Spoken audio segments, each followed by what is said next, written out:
welcome to CounterPunch Radio. My name is Eric Draitzer. Thanks so much for tuning in, coming back to the show. First time listeners finding the show, welcome aboard. Always happy to have you. Go over to CounterPunch, go to the website, go over to CounterPunch Plus. That is our subscriber section. That is where you can get your membership and become a supporter of CounterPunch. We've been doing this work for 30 years, just about, and we plan on having at least another 30. So be a supporter, get on board, and we would greatly appreciate it. You're going to find a lot of contributions from a lot of different voices on the left.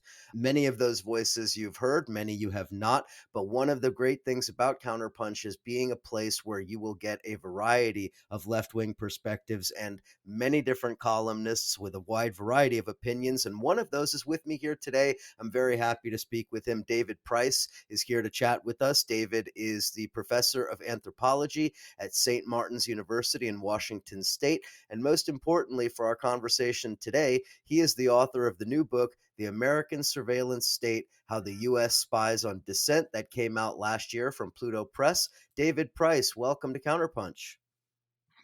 Thank you much, Eric. It's very good to be here. We are so happy to have this conversation with you. Of course, you're a regular counterpuncher, so everybody already knows you. But just in case they don't, let's talk about your new book. Again, the title, The American Surveillance State, really, really important. So, David, let's begin here. Tell us about this book and tell us about how this book began, because I know in reading through it, it kind of didn't really begin where it ended up. So, talk us through the process, how you began writing about anthropologists' contributions during a particular period of time, and how that expanded into this massive book. Yeah, almost 30 years ago, I started using the Freedom of Information Act because of my interest in the history of anthropology. I started off doing both archaeology and cultural anthropological work in the Middle East. And, when I was living in Egypt, I kept hearing these stories about there being sort of overlapping interests between anthropologists and members of the CIA and things like that. So I knew there were all these rumors about these sort of interactions. And so I just started about 30 years ago doing broad Freedom of Information Act requests where I would request for the FBI, CIA, State Department on anthropologists. And I thought what I was going to do was work on a book that would be about the Cold War and American anthropologists doing things with the CIA. But I was surprised. What I first found were massive amounts of FBI surveillance of anthropologists in the 1940s, 50s, and 60s, sometimes earlier, that mostly had to do with anthropologists being involved in fights for racial equality. Anthropologists, since the earliest part of the 20th century, for all their mistakes and neocolonialism and all these other sort of issues, have always been very clear about race. They've always been clear that race is a social construction, and have been involved in campaigns fighting racism. And when anthropologists would do this during the Cold War, there were assumptions made by the FBI that they must be communists if they're involved in these campaigns. And some of them were. I mean, there was, of course, a lot of progressive anthropologists, some who joined the Communist Party, especially in the 30s.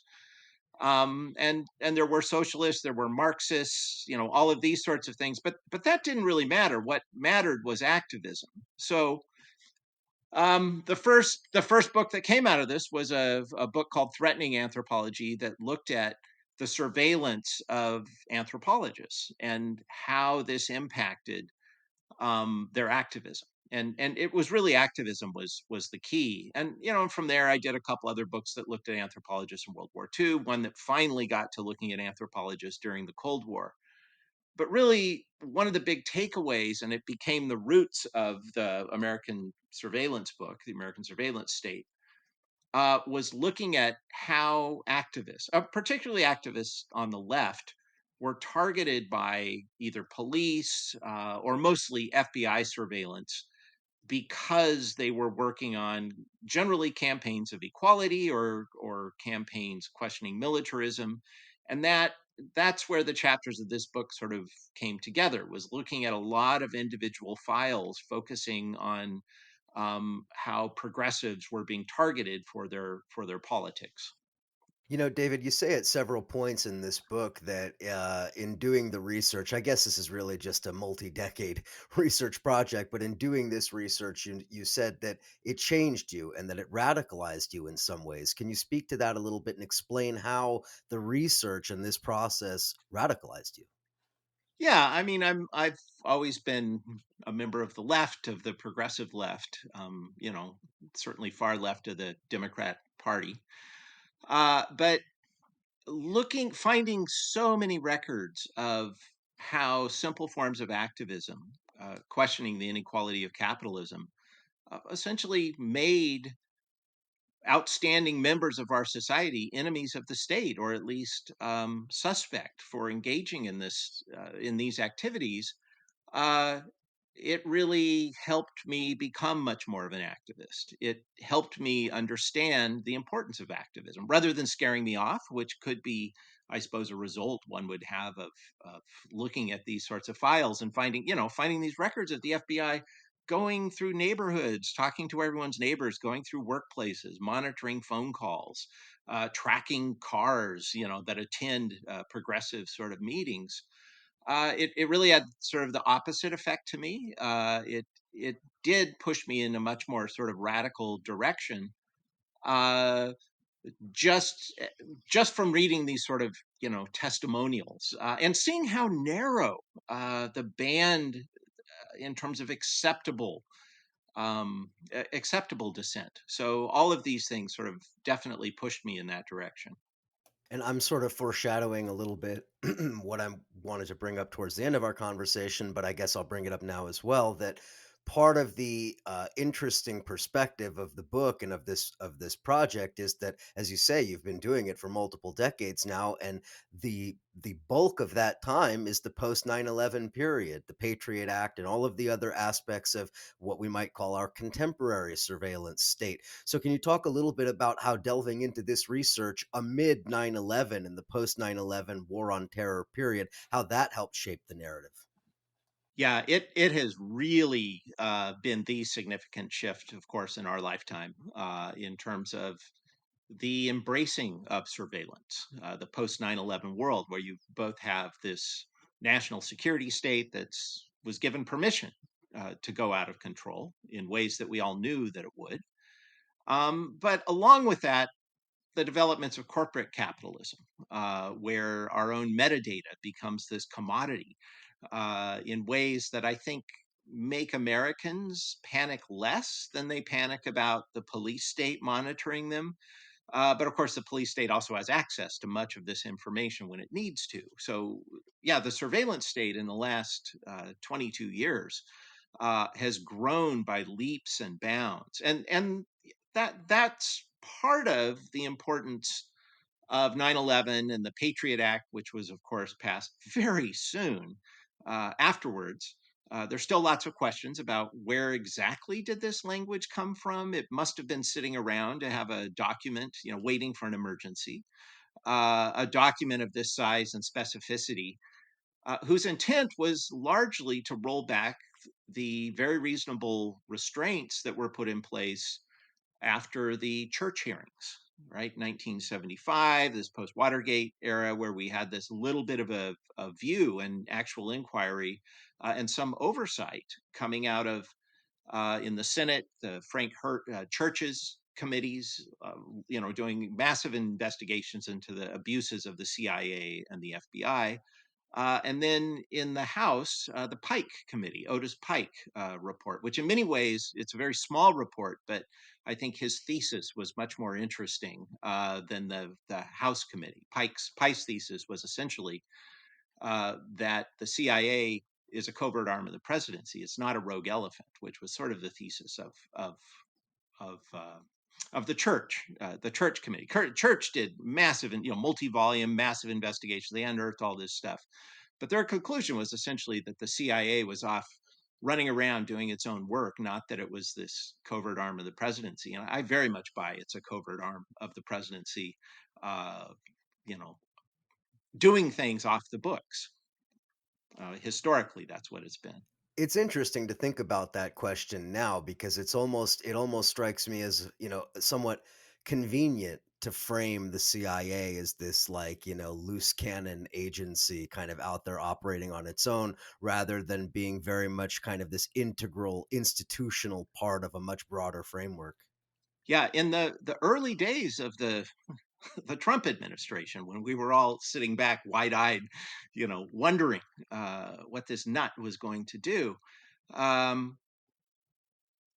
it was very strange that he attacked the deep state. What he was calling the deep state in these sort of ways. I think a less, well, a differently reckless Trump would have realized that, while there are deep parts of what I'll call the national security state that are out there with vested interest, and they're going to dig their heels in and all of these sorts of things. The truth of the matter is, I think if Trump had played it very differently, instead of going to the CIA and yelling at them, which is really one of his first interactions with them, I think if he'd had smarter people around him, it would have been much more dangerous.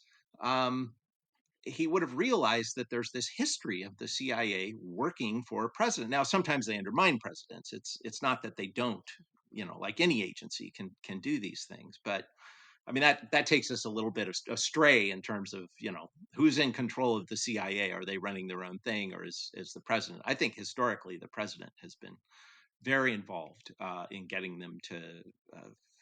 To be his own agency and do whatever covert operations he wants. But back to the importance of this for post 9/11.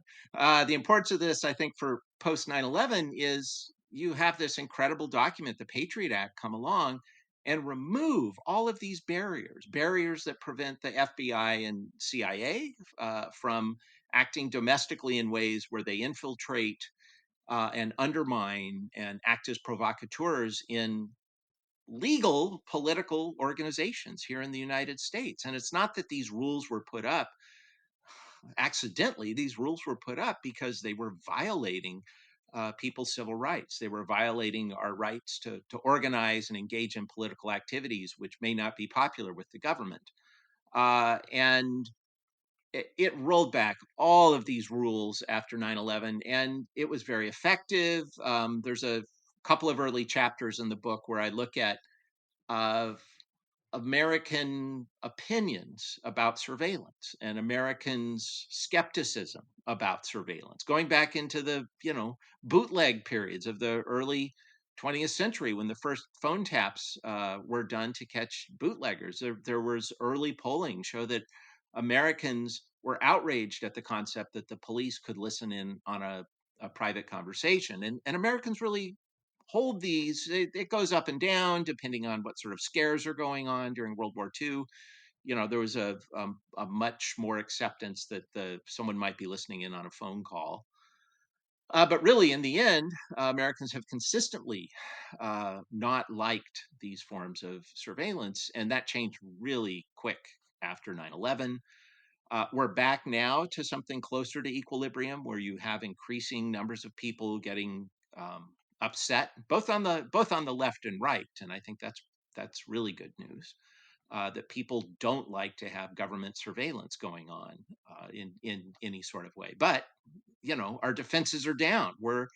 If you think about how shocked you were many years ago, the first time I don't know, for me it's looking up an obscure bike part, an Italian bike part, and then I go online and for weeks I get these ads looking at things, and now we're numb to it. Now we just kind of roll our eyes and go on. But it freaks people out, or it freaked people out the first time it happened, and now we're just sort of socialized into this acceptance. Well, you've preempted my question, so let's get right into that. You already mentioned it. So, in the book, you talk about surveillance, and you talk about a number of different societies historically, but the point being that surveillance is not. unique to the United States or to Soviet Russia or anything. In fact, you make the argument that that surveillance in some ways is really fundamental to the very concept of a nation state, and that you have it throughout all of history. So, can you explain why you suggest that Well, first, why you suggest surveillance is fundamental to all nation states, and then secondly, what you just mentioned, how do nation states attempt to socialize people to accept surveillance? Yeah, I take a distant anthropological view, right? I'm gonna try and think about surveillance as something that's existed for 7,000 years or more, and in many ways, if you look at the work of James Scott, right, who wrote this book, Seeing Like a State, that he writes about ways that states view their populace. And some of these have to do with things like standardization, right? It's through states that you start having standardization of measures. And these relate to taxation, they relate to control, they relate to all of these sorts of things. It really is one of the functions of the states to make what Scott calls people legible, right? That you can see them, that you can know where they are, what they're doing, all of these sorts of things. So I think in that sort of philosophical view, all of these forms of things like cladestal surveys, right? This is what's going on Jesus's birthday when Joseph and Mary are traveling. You have the empire is there, and it wants to know how many people there are, and so everybody has to go and be counted. These forms of basic surveillance, which of course are very different than the apps that we don't even know are on our phone, put there by advertisers, I assume, monitoring all of our buying habits, or if you use Gmail, right, it's monitoring.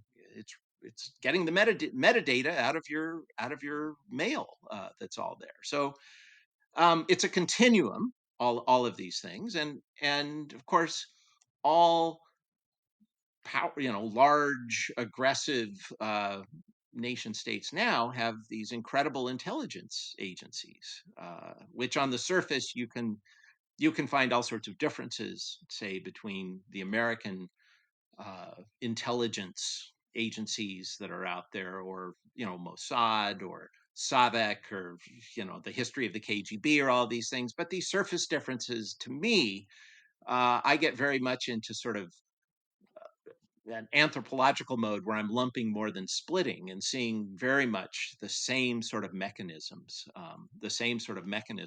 going on. So, anthropologically speaking, yeah, the state and surveillance go very much hand in hand. But here in our capitalist state, um, it is really interesting that in terms of consumer surveillance that's going on, uh, there are such great differences between us and Europe in terms of what's allowed, just in terms of the internet and all of these sorts of things. And it is sort of this paradise, or dystopia is more like it, for laissez-faire capitalism, to just people really aren't worried about these forms, where in order to save 6% on groceries, we'll enter our happy shopper number, into which is usually our phone number, into these databases, um, which commodify our engagement with the economy and make us very, very visible in all sorts of ways. And again, there's much more concern about when the state does it, but when the corporations do it, there's just sort of this shrug and move on here in the states. One of the contrasts that you highlight in the book, I mean, there's many, but one that just stuck out to me as I was jotting down some notes was, a comparison of some of the methodologies, and actual even physical people at the FBI versus a place like East Germany and the Stasi, for example. Very different forms of surveillance, very different use of intelligence officers, et cetera, et cetera. But there also are very clear commonalities, and you highlight some of those. You were just kind of alluding to some of them. Similarly, we had in the United States during the Red Scare and during the McCarthy period, you see a lot of the tactics that the FBI uses. Can you contrast those with, say, what the Soviets were doing with ideas like Pavlik Morozov, the story of the child who informs on his parents to the state for, anti-communist activities and so forth? Can you contrast these two? And then I guess the real question there is, what do we take out of these differences? What conclusion can we draw about the differences between surveillance in a capitalist state like the US and the surveillance that was all encompassing in a place like the Soviet Union? I would, of course, say there's some sort of continuum where the FBI practices. Let's just take the 1950s. What was going on in the United States, and the tactics by Stasi or the KGB and KVD, right? These sort of things. Um, if it depends on your level of focus. If you pull way back, you can find all sorts of similarities in terms of what was going on. But the even notions, though, the Soviets were far more aggressive in terms of getting family members to betray each other and things like that. It's not that things like that didn't happen here, but it was far more aggressive. Stasi took things, I think, to the most absurd degree that's out there. You can, if you read the literature on, especially the literature that came out post unification, when East Germany and West Germany were united, probably the best sign of an actual collapsed state is that its secret police files become public. I mean, that's when it's an end of an era. And I don't want to say it was a collapse of a state or totally an end of an era, but that's sort of what happened for a couple of years around 1975, post Watergate, where the Freedom of Information Act suddenly actually got powerful in ways that it hadn't been before. And we had these restraints and things that were going. It was a shift in terms of what happened. And when Reagan comes in, it just all goes away. The Freedom of Information Act had all sorts of constrictions that came on it. So I would say there's this great continuum, and what we know from the post unification of the Stasi records, it's incredible. The crazy things they were doing, things like uh, people who were not even very political, when they would finally get their files. And one of the bad things that one of the many bad things, one of the bad things that Stasi did when the collapse came, is they destroyed a lot of the indexes so that you had files, but they weren't necessarily retrievable. Which, again, that's a pretty smart thing to do if you're, if you're having to cover your tracks and so on. But so it took a long time. It's very disorganized things. But people would find these files, and in them there would literally be, in sealed plastic bags, you would find underwear and other personal items. And the idea was that so that dogs, at some point, at some future point, dogs could be used to retrieve people for unknown incidents. And of course, both agents, all sides have this. We're going to collect everything for unknown incidents. One of the things I read about in the CIA's own classified journal. They have this, well, it's classified and declassified, but they have an academic journal called Studies of Intelligence. And you can Google it. You can read most issues. At least two-thirds of it are unredacted. There's still older issues. Some are completely public. Some they still redact things, but they're very much these academic articles in there.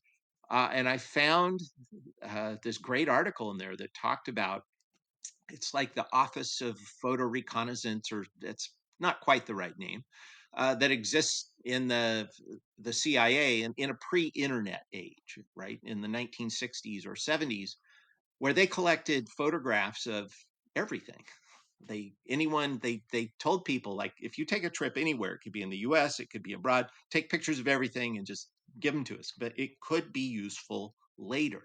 And this was sort of this philosophy within the CIA, that they wanted to become the mind of America, and so they just wanted to collect crap without any sort of particular use. And we know from the Snowden leaks, right, that this is still very much the ideology of the CIA and NSA, is they're collecting everything on everyone all the time as much as they can, because someday it might be useful in some sort of way.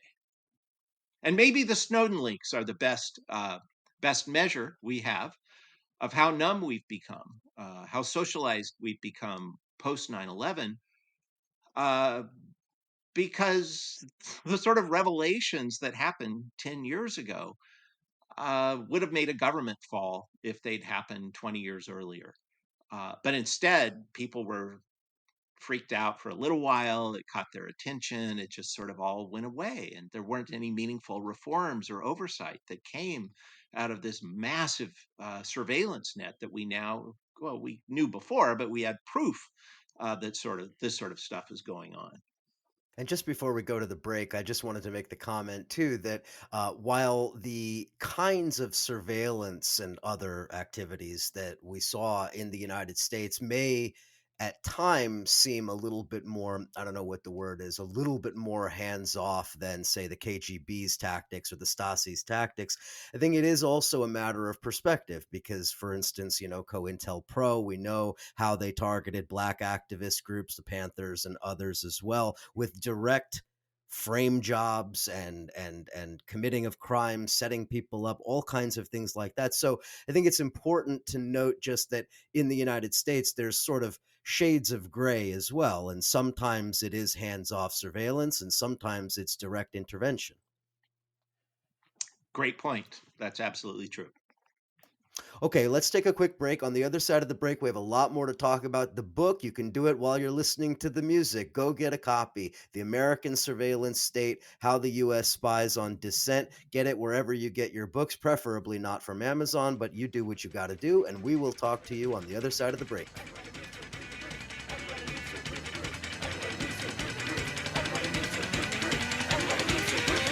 Have you heard it on the news about this fascist group thing? Evil men with racist views spreading all across land. Don't just sit there on your ass and lock that funky chain dance. Well, it's just to shoot your best. We don't need this fascist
And we are back chatting with David Price. Again, the book, The American Surveillance State, How the US Spies on Dissent, that came out last year from Pluto Press.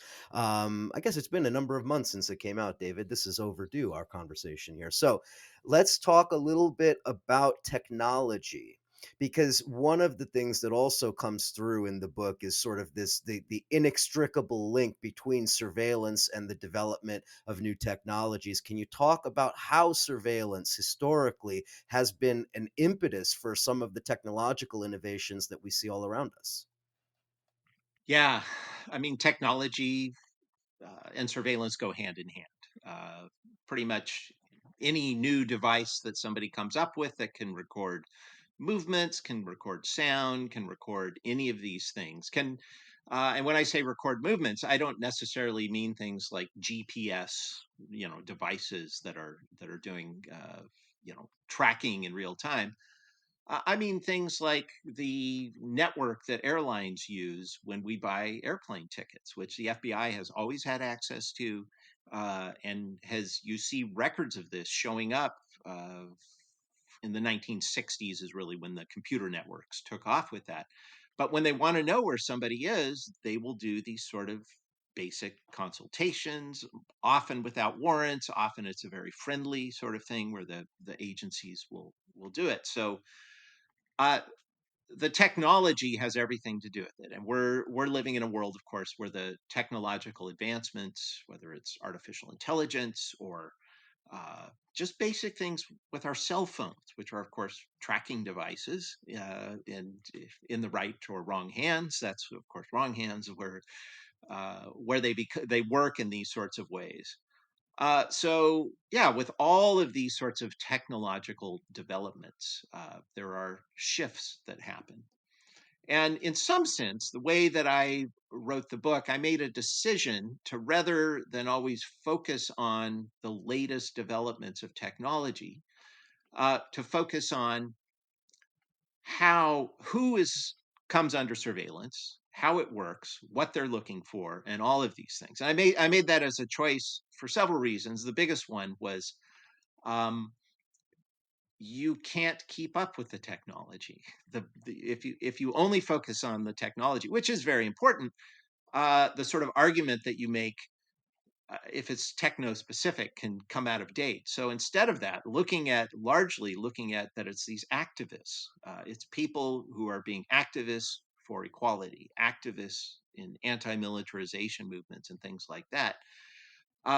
Much of my argument is historical. A lot of the people I look at are in the 50s, 60s, 70s, some up, to the present day. But what I'm looking for is this pattern. Who is it that's under surveillance? How does it work? Um, and that's very much independent of the technology. Technology, of course, makes it easier. They don't have to go talk to your neighbors to see what you're doing. We all make ourselves very visible. I mean, at the same time, I do address things like the stingray technology. Stingrays are these portable fake cell phone towers that, if there's a protest, that's going on, you could assume, Trump prophesizing that, he will be arrested, this sort of thing. You can assume there are cell phone, these stingray things are being set up, and so they exist on the back of a truck. It's a uh, small antenna. It goes up, and for a certain radius, the most common ones seem to work about eight, like New York City blocks. They can function as the cell phone tower. So if you're in that area, you have a cell phone, the signal you're getting is really coming through this stingray, and it has access to everything, while that's going on. So law enforcement, it's not just the FBI or Secret Service or someone like that uses this. This is very common for police forces to use this, including small police forces. It's not that you have to live in some sort of giant city that this stuff exists. So, I mean, I do talk about these sorts of things existing. And while, you can take basic measures such as turn your cell phone off or leave it at home, um, in some sense, not that practical. If you're going to a protest where things change, people are being in communication. There's also things like the Pegasus program, which is frightening, right? It's this Israeli-based software that can hack any phone that it winds up on, and due to really excellent investigative journalist work, we know about these sorts of programs that exist. And in some sense, they're not surprising when we find out about them because, as you say, the technology for this is very important. And anytime a new technology comes, there are going to be exploits that they can be used for. So my approach is to mention what we know about the current technology, and it's of course very important for understanding this. Uh, but for me, the largest, most important thing is the political economy in which this occurs. Who are the people that are identified? Even though I just mentioned, Trump supporters, will come under surveillance if they're going to protest Donald Trump, or being arrested if that does happen. We will see. Uh, while there are people on the right who come under surveillance, that isn't the historical pattern. They certainly don't come under surveillance anywhere near the way that people on the left do, and this is what draws me. This is what draws my interest in terms of looking at the surveillance state. And just to that point, to finish the point on technology, one can only shudder to think how artificial intelligence will now be incorporated into the surveillance apparatus. Once you have, a computer able to review information and make determinations and do all sorts of things, that adds another layer to all of this. It's been a concern for a long time. Like 20 years ago, um, there was a really interesting 60 Minutes piece that was done on the National Security Agency, the NSA, looking at international phone calls, right? Which is this whole different category of surveillance and the legality of doing it. There are different legal issues and such. But this was 20-year-old technology, looking at keywords that would show up. So you had very primitive voice recognition software, and if you said certain words like bomb, right?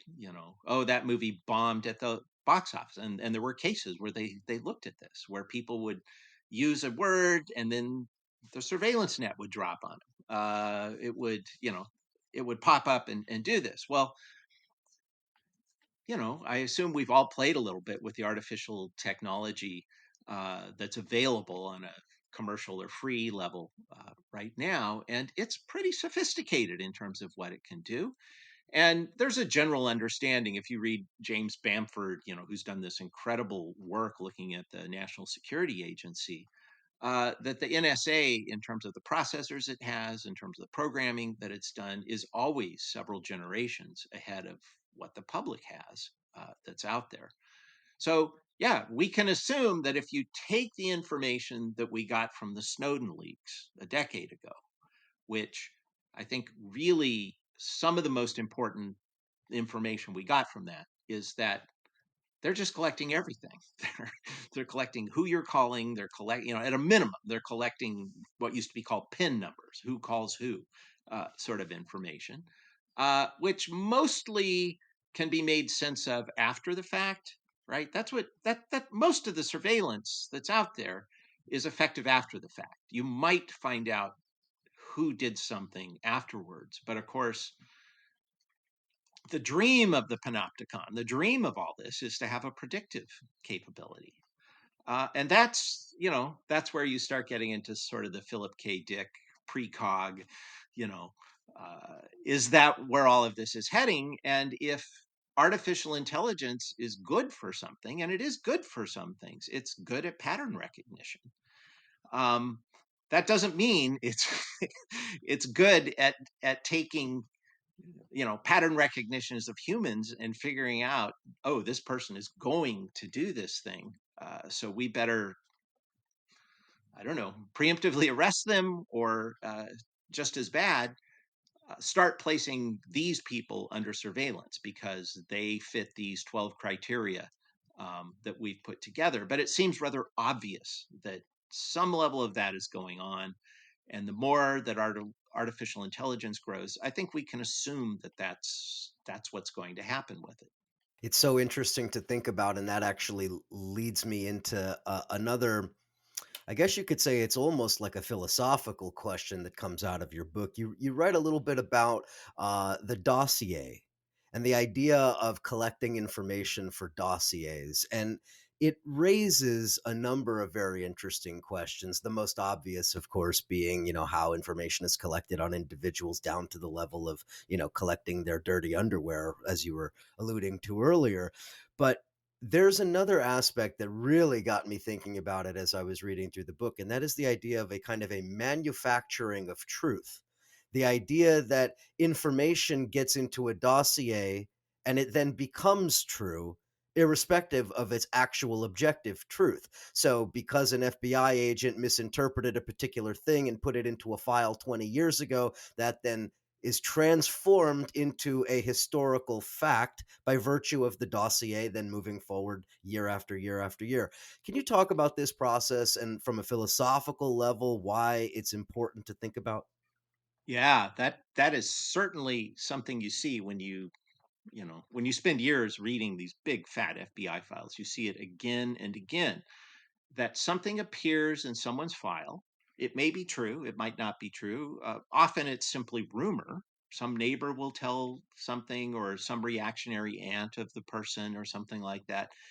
And it will echo for decades, because most of the entries in an FBI file, there might be a long report, like a 5, 6 page single space report about some incident that goes on.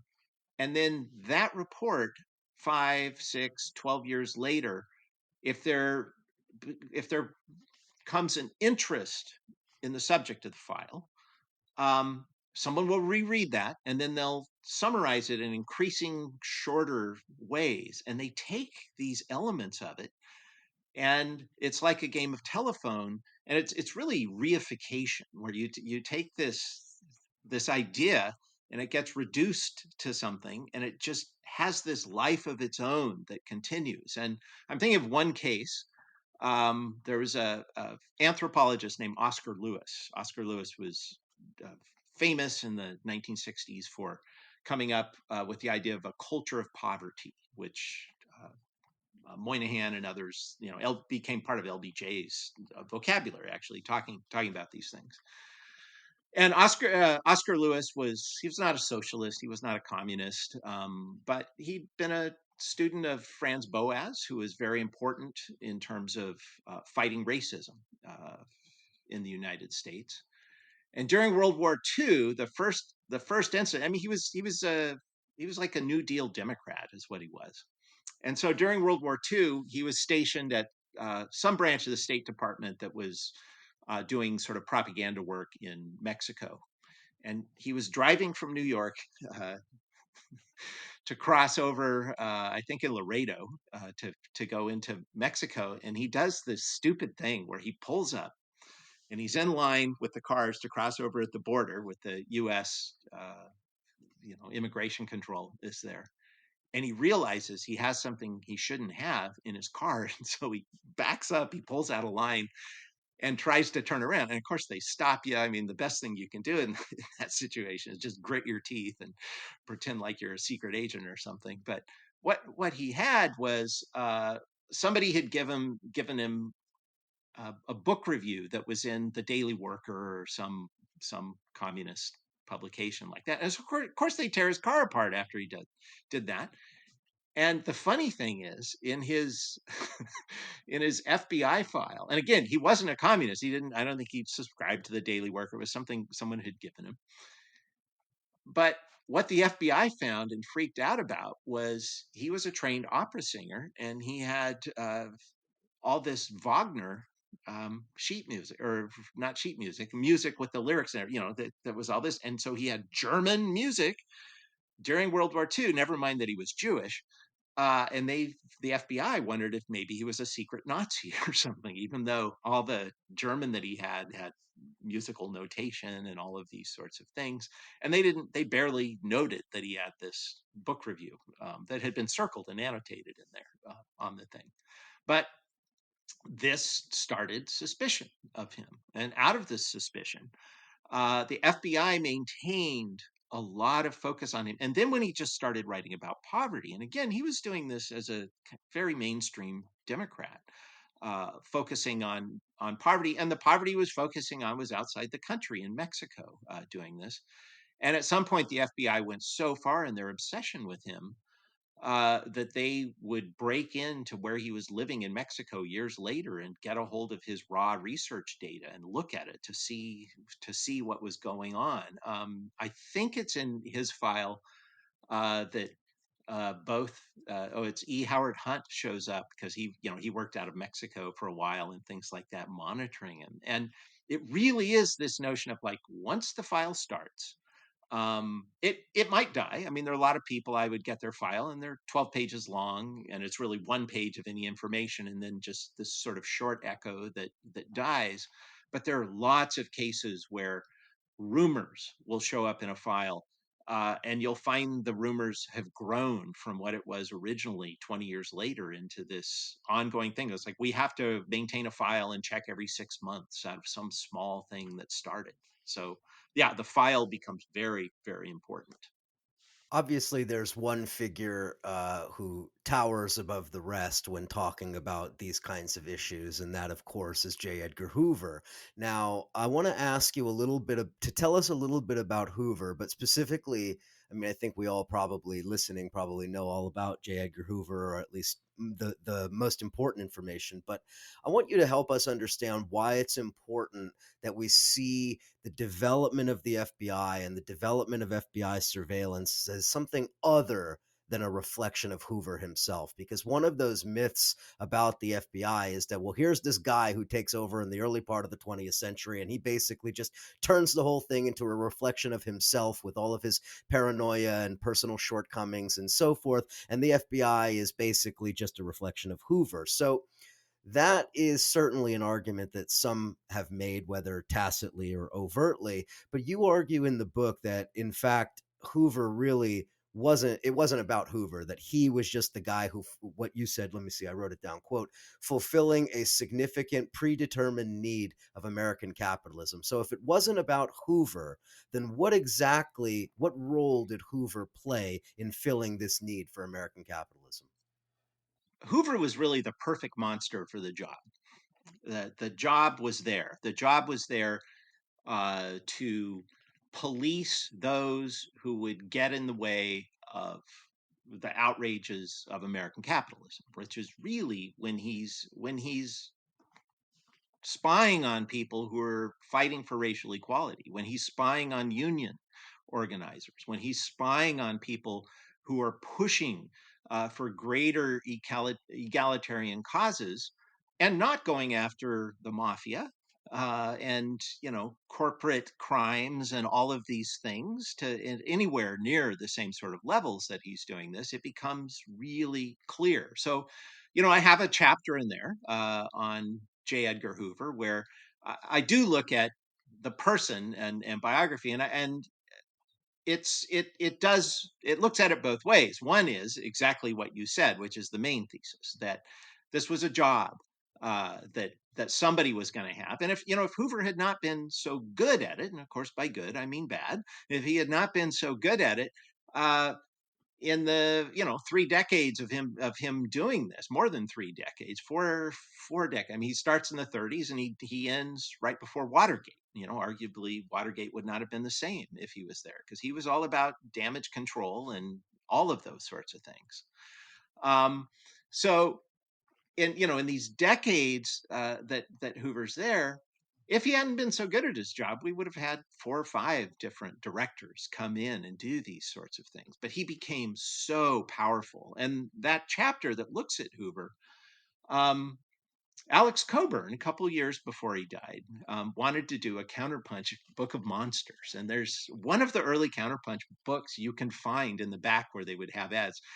Alex was very much into book covers. Like he would get an idea for a book. There are several of these where he would get somebody to say they would write a book, and they may write it or not, but he would start designing the cover. And somewhere out there, there's the cover for this. So his idea was that you would take have a counterpunch book where you had all these different chapters, and you would have all these different monsters. Have one on Kissinger and whatever. So he asked me to write one on Hoover, and then the book never came to be. So I reworked it into this, and in some sense had to, I won't say tone it down, but sort of change the tone a little bit in terms of the monstrosity uh, that was Hoover. I think Hoover was the most powerful American of the 20th century. I won't say he was the most powerful person on earth, but people feared him in this way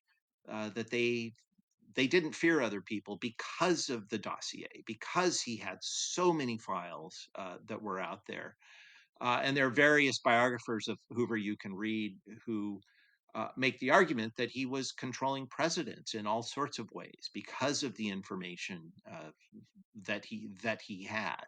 And even though, to go back to the original point, he was this very powerful person who could weaponize this information in all sorts of ways.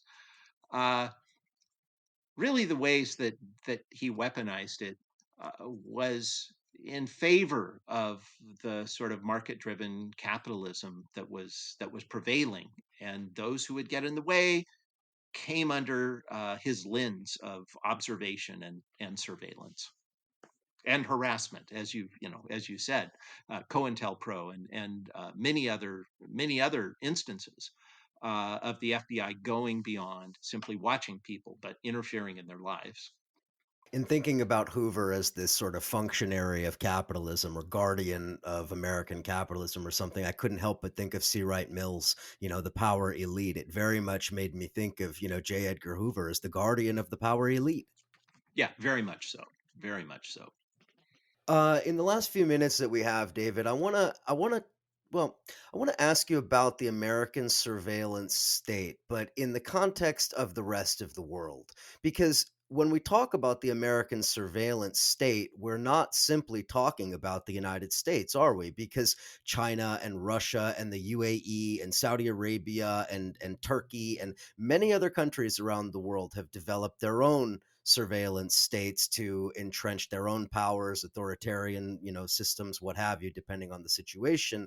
And many of those countries themselves depend upon the technology exported by US corporations. So US surveillance companies, US technologies that are then exported around the world to help build other surveillance states. So can you talk a little bit about the American surveillance state as something like a launching pad for other surveillance states?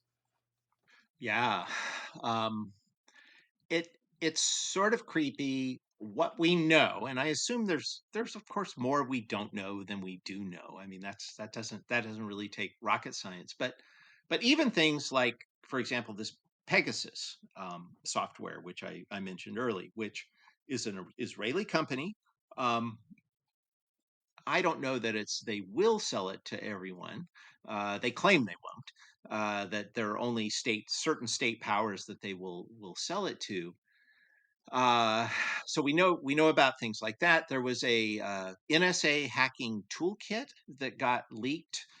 I'm going to say maybe 2-3 years ago, something like that.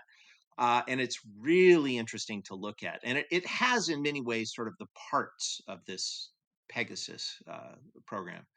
And there were some documents that after that was this NSA toolkit was leaked. It's a hacking toolkit is what it is. Um, One of the things that came out of that is there were reports that this toolkit, while made for the U.S. and was only supposed to be used by the U.S., there were elements of it that there were quote friendly countries that were given access to it. So again, a lot of this is in a black box, but if you look at historical context, if you assume some sort of continuity, I would assume there are all sorts of hacking tools and hacking teams. We know actually quite a bit about China surveillance, whether it's the surveillance of its own activists or of everyone. I mean, they have incredible facial recognition software. They even developed things that were able to not worry about COVID masks and still be able to use the geometry of faces to figure out who people were. I think uh, in China there is much more advanced use of cameras and things like that. In places like England, of course, they have more cameras uh, than anyone else per capita. So different countries are using these in different ways. There is some patron client stuff that's going on that fits historical patterns that we know about. Uh, but other countries are developing their own uses, their own techniques. I mean, a lot of the stuff you read about that's happening in China with social media and things, it's sort of this Black Mirror sort of extension where uh, people's access to other parts of society can and have been limited by the monitoring of what people are trying to do on social media. And my anthropological view is that there's this convergence of how states use these sorts of things. We might be a little slower to do these sorts of things, but whatever the next scare is when it comes along, you can easily imagine these things very easily being incorporated. And there's clear evidence that there's a socialization of acceptance of surveillance is very natural that's happening, where someone in their 20s uh, is much more comfortable not even thinking about leaving the GPS on their phone on or there is because there's incredible convenience or these assistants, the quote assistants, the electronic assistants people have in their house, whether it's Alexa or something like that, talking into it. There's a generational acceptance that's happening with it, where it becomes the new surveillance normal in all sorts of ways. And you add to that some sort of political fear. It makes it much easier to do these things. One thing to remember is that in 2003. So it was about a year and a half, 2 years after 9/11.